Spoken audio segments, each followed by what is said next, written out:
Welcome to another episode of Sailing Doodles. We introduce you to the new boat we'll be sailing for the next 10 months. We get some last minute repairs and upgrades done to the boat. And we have a professional sailmaker come by to check out our sails, measure us for a spinnaker, and I interview him.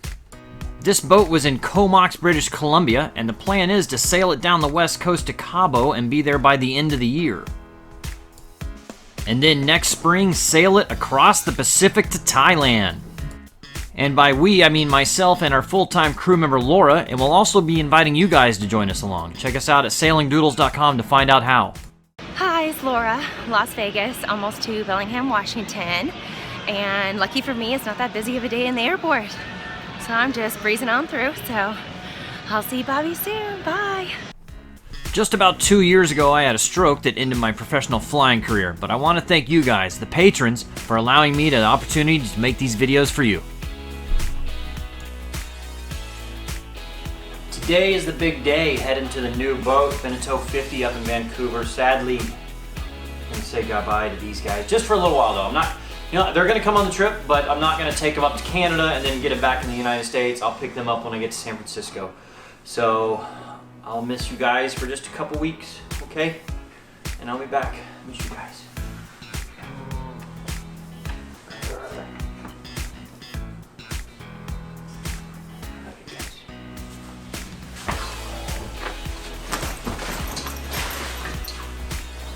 It was sad to leave the puppy dogs behind, but I had to get to the airport to catch my first flight. That flight was all the way up to Vancouver, British Columbia.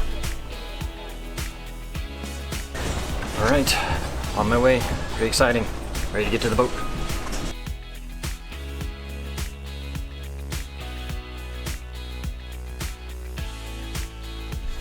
Flying into Vancouver, down at the river, you can see all the logs lined up in a row there. It made me wonder how many of those got loose and are just floating around in the strait.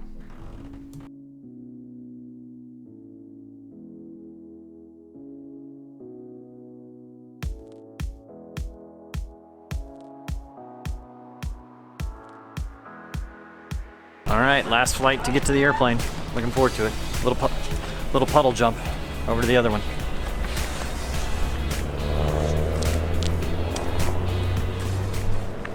The airplane that took me over to Comox was a Beech 1900. I don't remember the last time I was on a commercial airplane that small.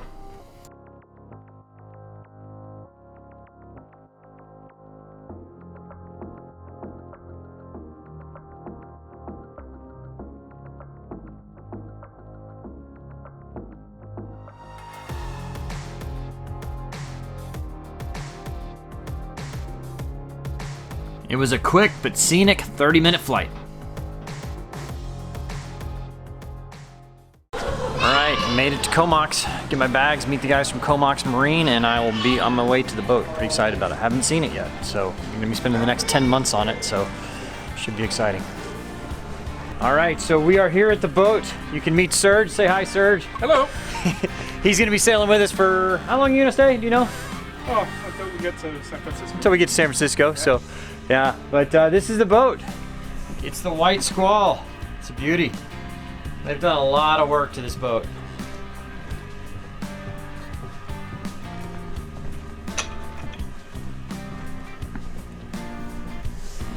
It's a 1996 Victo 50, but they've all new electrical system, all new batteries.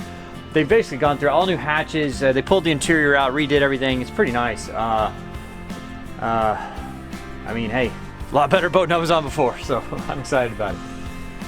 This is the cockpit of the boat. It's fully enclosed by the canopy here, which is pretty nice. It has the dual helms. It has a brand new SIMRAD, which is downstairs. Really nice one. It's really well set up. The one thing I don't like is the main halyard. You actually have to go to the mast to put up and down the main. You control the sheets obviously from back here. And then to reef, you got to go up there too. So in heavy weather, it's going to be a bit of bear. So you definitely need, you need two people on.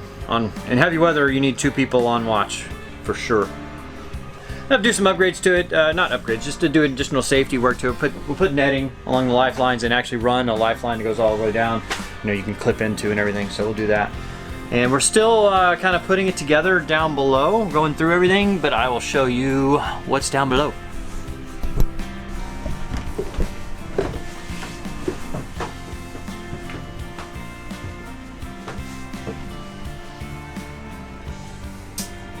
Alright, so here it is. This is a brand new electrical panel, brand new here.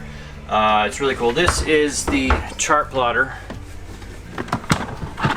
It's a nice Simrad Chartplotter. I'll pull it out later. I'll show it to you later. It's got some pretty cool stuff to it. It's got a diesel heater, which we'll need up here for a while. It does not have air conditioning, but that's okay. And the way the refrigeration system works here is that it actually runs off a compressor from the engine. So we have to run the engine 2 hours a day to charge the batteries and to run the refrigerator. So do that. Anyway, it's a 4 cabin, 4 head. It's got the 2 aft cabins here. So the other one on the other side is just like that, and then up here is the forward cabin. It's a pretty nice little boat here. Looking forward to sailing it. So you guys want to come join us? Become a patron. All right, cheers. Cheers. First night of the boat. Thanks so much for coming out. Yeah, I think you need help. I definitely need help. There's a lot of stuff to do here. So yeah, also it's gonna be a beast to sail because it's a big boat. yeah. It is. Okay, we're here on the boat. I spent the night on the boat last night. It's got a heater. It's pretty nice. So we're here with the guys with Comox Marine. They did all the refitting and the restoration of this boat. It's pretty nice. So they're going to take us through and show us everything they did. We've already done some stuff up here. They rebuilt the windlass and marked the chain and replaced some lines and all that up here. So we'll kind of show you some other stuff they did. Right now they're giving us our new life raft.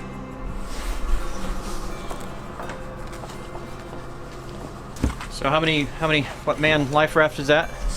6? And it's got basic provisions in it. Okay. You know, dehydrated food. Oh, does it? Dehydrated water. Dehydrated water, I like that. Okay. Yeah. An endless supply of dehydrated water. Yeah. Money behind it. Let's go this way. Alright. Past the hatch. Which way, front or back? All right, so I'm here with Stuart, the owner of Comox Marine. He's the one that did all the work. You've had the boat for a year, I guess, huh? Yeah, we got it last November, brought it up from Deep Bay, did an assessment on it, took it out, replaced all the through hulls, all the through hull valves. That was the first step, keep it floating, so to speak. Right. Was it in pretty rough shape when you saw it? Yeah, it's being well used. Right. Okay. Somebody had a lot of fun on this boat, or a lot of people had a lot of fun on this boat. Right. Okay. And but it's a great boat. I mean, we were out in it last Sunday, and you know, it handles wonderfully, and we really enjoyed the trip. So you guys are going to have a great time on it. So what all have you done? You said you'd replaced all through hulls. You did. I know you put a new electrical panel in it. Yeah, new electrical panel, a lot of new electrical wiring. Most of the electronics wiring, there was some in place and we replaced it with the same system, but a lot of the wire had disappeared. Okay. And a lot of it was just no good. The windlass didn't work at all. We took it all apart, rebuilt it totally. Ian actually did all that. We replaced some of the halyard lines, an entire new propane system. The propane system was not much better than some plumbing hoses and some hose clamps. Right, yeah. That'd be pretty dangerous to think of it being left on the boat the way it was. You might asphyxiate yourself there. Yeah, exactly.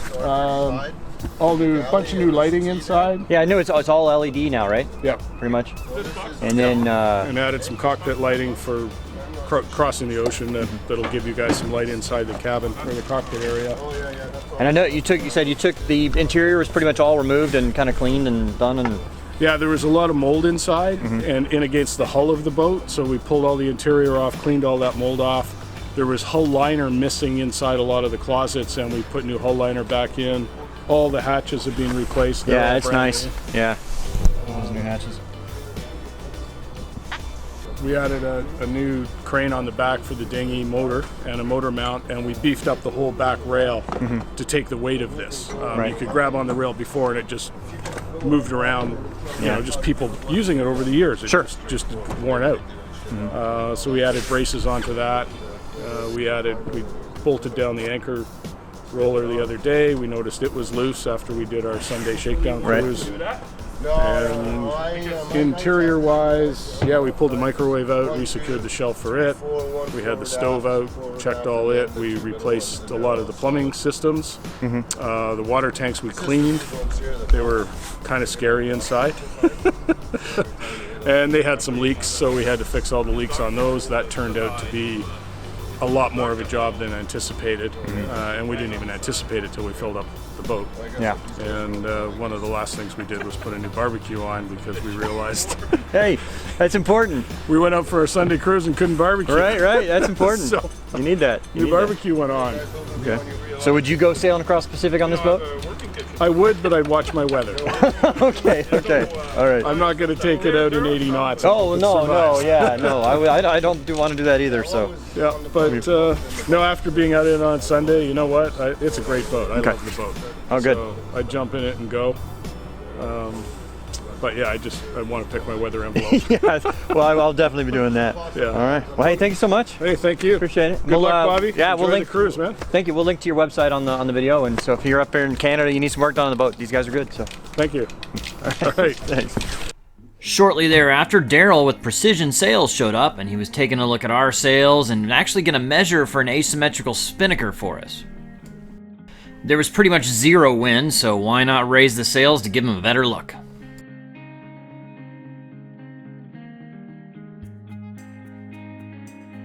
What's your first impression on the sail? What do you think? It's solid, Yeah? definitely. It has, like you can pick at the stitches and they're solid when you're picking at them. Okay. It's got at least 3 rows of stitching, double tapes. Yeah, it's solid. This is a high mass cloth, so it's like a charter version. So for high UV and long distance cruising, it's really heavy and it will not hold its shape like a lot of Dacrons, but it's solid. It's solid. So Okay. One thing we noticed when we raised the sails is that the reefing lines were running properly, but we'll get to that later. sitting in the boat here, the block. Actually, Again, no wind today, so we decided to roll both the sails out and take a look at them while we have professional sail makers here and get their opinion on them. Does this one seem in pretty good shape too so far? yeah, just some of the stitching on the UV is going. Okay. So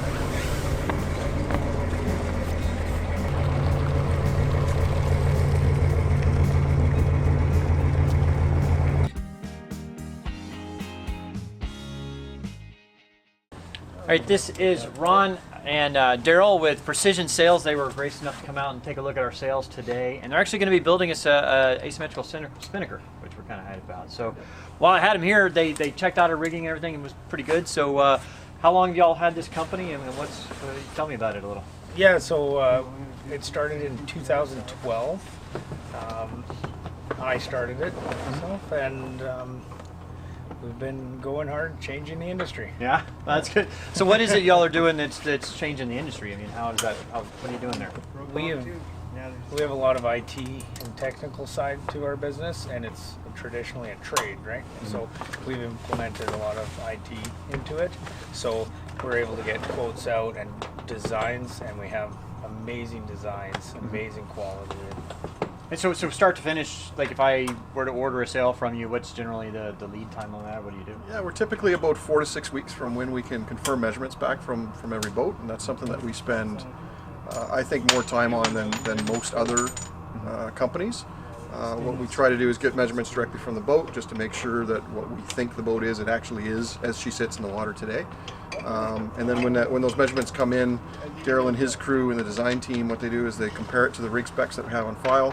We compare it to other boats that we've built sails for of the same type, and then we go over it with a fine-tooth comb.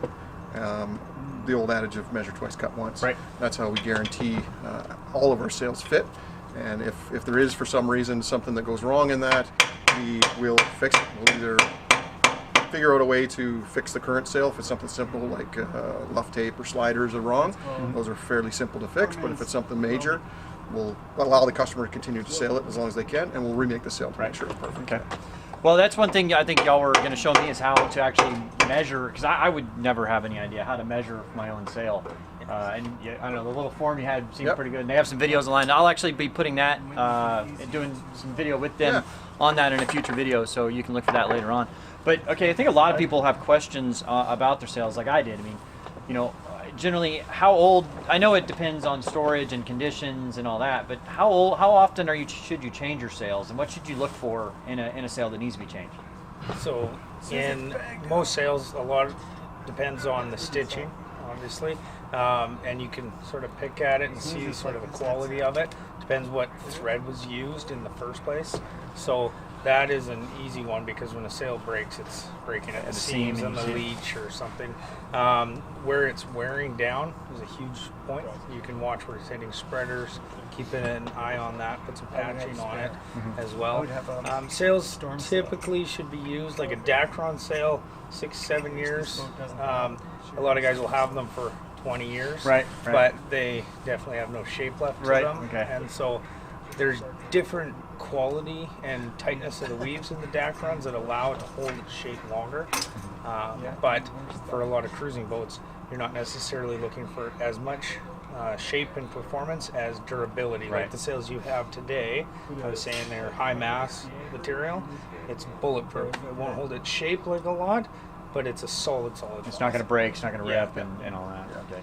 So I mean, as far as the technology that's in sails these days, I mean, so it used to be all just Dacron. Now, I mean, I'm hearing about Kevlar sails and stuff like that. I mean, is it what makes those better sails? They don't have the stretch, so as soon as you tack, it hits. It's solid. It doesn't have the flex like Dacron does in the sail.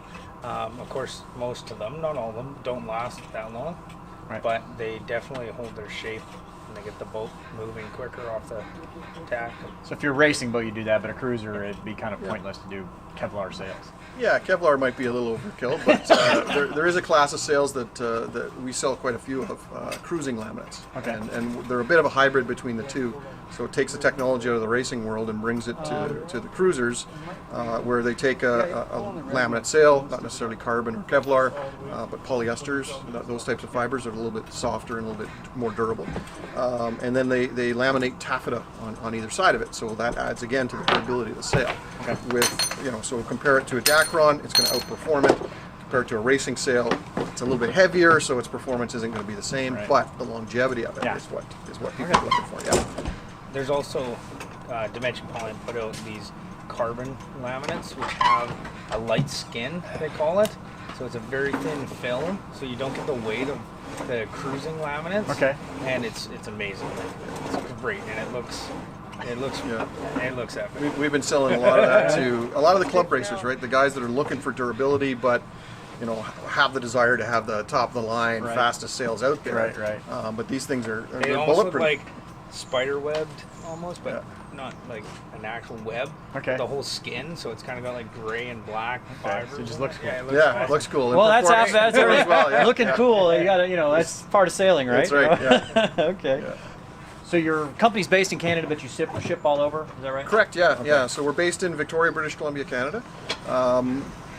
Most of our business is down in the United States, but we also into Australia. New Zealand is becoming a bigger market for us as well, and of course our Canadian friends as well. We ship to them, and something that we wanted to kind of let everyone know, we've got our annual Black Friday sale coming up. So that's Black Friday this year is the 24th. Okay. So if any of your viewers are interested in getting sales, typically spinnakers at 40% off. Oh wow. Most of our racing laminates and cruise laminates at 25% off. Some of the Dacrons are going to be 25% off. So really nice deep discounts. We've got a huge following of people that know this sale every year. And so they just kind of wait for it, and they order.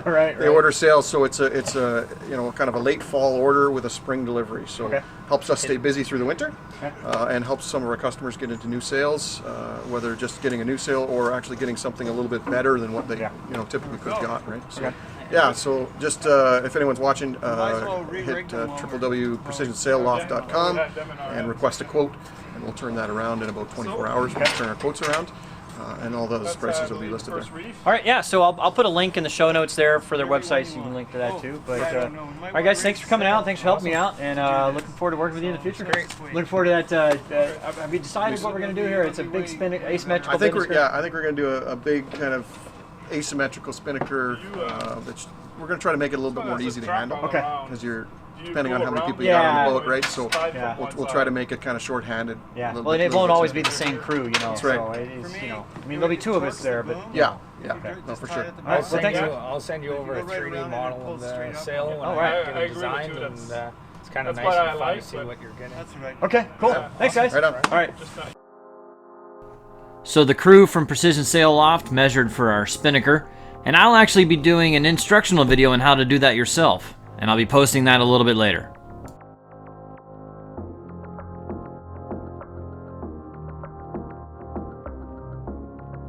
So here's a better look at the boat from the air.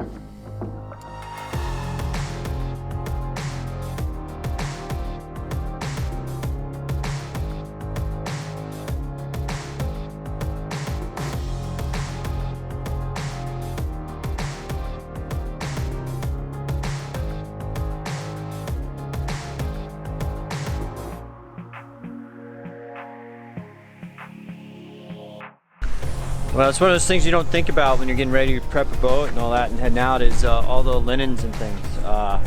So it's 8 sets of sheets, 10 sets or 5 sets of pillows, 10 4 comforters, 10, I don't know, towels, 10 hand towels, and all that. $700 for all that. That's pricey. Oh, that was a bargain. Yeah, well, yeah, let me tell you. So, I mean, that's a Walmart at $30 for a set of sheets, you know. But hey, what you gotta do, what you gotta do.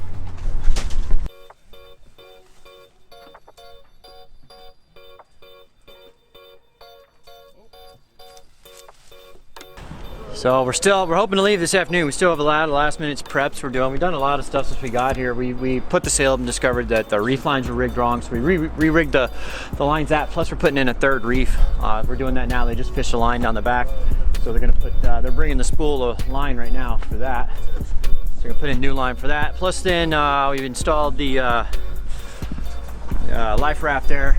We still need to install that a little better. We don't have it quite perfect yet. And then of course, here's all our bedding and everything we just got. We got to install the EPIRB,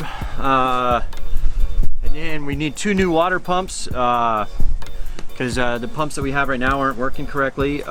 Neither one's working right, so they're kind of older. They're original, so 20 years old. It's about time. They replaced the rest of the water system. They're not the tanks, but they cleaned them out and replaced the rest of the water system. Still a lot to do. We're hoping to leave this afternoon. Hopefully we get it done. I mean, really, I think most everything that's major that has to be done before we go is almost done, so we should be okay. You can probably still hear all the guys working upstairs. We are replacing, it had 2 water pumps. You can see this here. We actually pulled one up, both of them weren't working very well. So it had like a valve selector system where we could select one pump and it had a switch going back and forth. And we're replacing both the pumps. So we figure why not just simplify the system, just have one pump. We're gonna carry a spare pump in case that other pump goes out, but it's an easy fix. You just disconnect, boom, there you go. Rather than having all these valves and just, you know, there's more space for us down there. And we can actually store stuff next to that now too, because it took up so much space the way it was. They're still working on the mast. They're gonna put in some clutches on there because the spinnaker halyard didn't have a clutch, and neither did the topping lift or anything like that. So they're working on that now. But we're still hoping to get out of here this afternoon, but there's still a lot of stuff to do. The guys put in 5 brand new fire extinguishers. They mounted the EPIRB, so we're safe. And we got a crash axe somewhere. I don't know where it went, but we're still putting stuff together and still trying to get organized.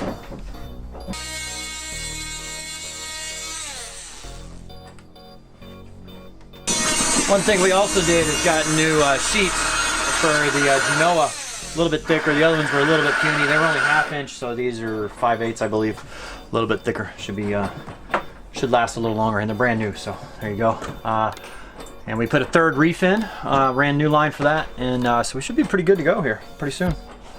All right, it's about 3:30 in the afternoon, kind of getting the boat ready to go here. I think we're gonna be out of here in the next 30-40 minutes, but this is our nice fancy new Chartplotter. It's pretty cool. Does a lot of cool stuff. I'll kind of show you what we're gonna do here. Here we are here in Comox, and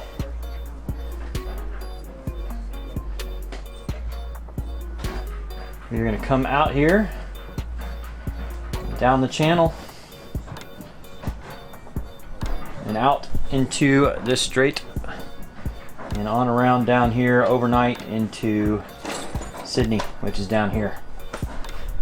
We're running the topping lift line through the clutch, and it's so fat and old and swollen that we're having trouble with it. So we're figuring if it's not in that bad a shape, why not just replace it while we can. It's easy. We got a spool right here, so he is splicing the lines together. I'm going to pull them through the mast back to the topping lift back here. So is that you just run some wire through it and tape it up so that it doesn't come out? Yeah, this isn't pretty. Usually I use sizing thread and sew it together. And then it's really pretty, but I'm pressed for time. So this should work just fine. You can see a big difference. That's Oh, yeah. how fat. It was originally the same Full line. of salt, grime, and crud. Okay, up you go, Serge. Maybe we should give you this job. I think this is harder. Top. All right, All right, guys, thank you so much for everything. Fair wind. Thank you. All right, hey, thanks so much. Safe trip, Bobby. Appreciate Enjoy it. Hope to see you Enjoy soon. every Yeah. minute of it. We're all jealous. Yeah.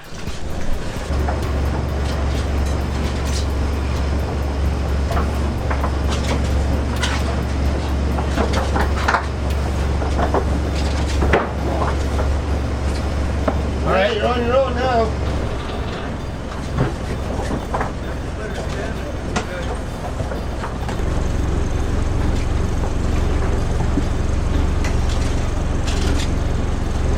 And we're off.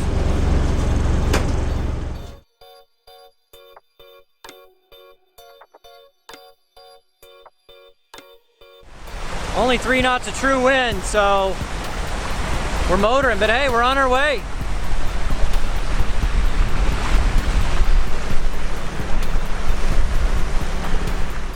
It was starting to get a little chilly in here, but I mean, heck, we just put the enclosure down and what do you think? Pretty nice now, huh? Yeah, don't need this one.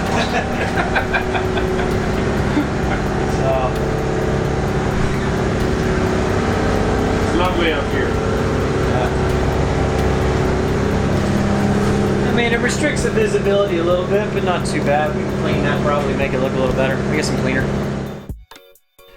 It was good to be back out on the water, and it was the first 100-mile leg of an 11,000-mile journey. Over 10 months.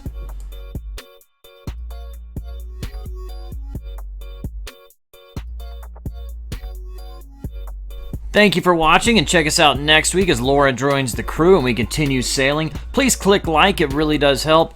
And this video channel is funded by viewers like you. Check out sailingdoodles.com to find out how you can become a patron.